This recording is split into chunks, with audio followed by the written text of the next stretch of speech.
હર હર મહાદેવ। આજનો વિષય છે ચંદ્રની મહાદશામાં શુક્રનું અંતર કેવું ફળ આપે।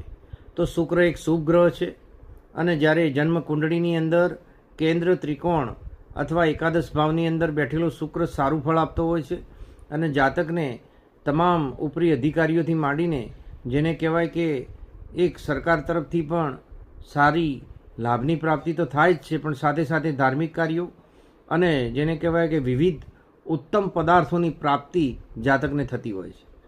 પરંતુ જ્યારે આનો આ જ શુક્ર પોતાની નીચ રાશિ કન્યા રાશિમાં હોય ત્યારે, સૂર્યની નજીક હોય ત્યારે અને અસ્ત પરિસ્થિતિમાં મૃત પરિસ્થિતિની અંદર જાતકને જમીનને લગતી બાબતોમાં નુકસાન કરાવે છે।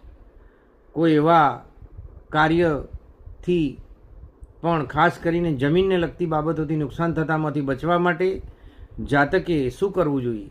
તો શુક્રના પ્રિય પદાર્થોનું દાન, શિવનું શરણું અને શુક્રના જેને કહેવાય કે જાપ કરી, અનુષ્ઠાન કરી અને એમાંથી આપણે ખરાબ અસરોથી બચી શકતા હોઈએ। હર હર મહાદેવ।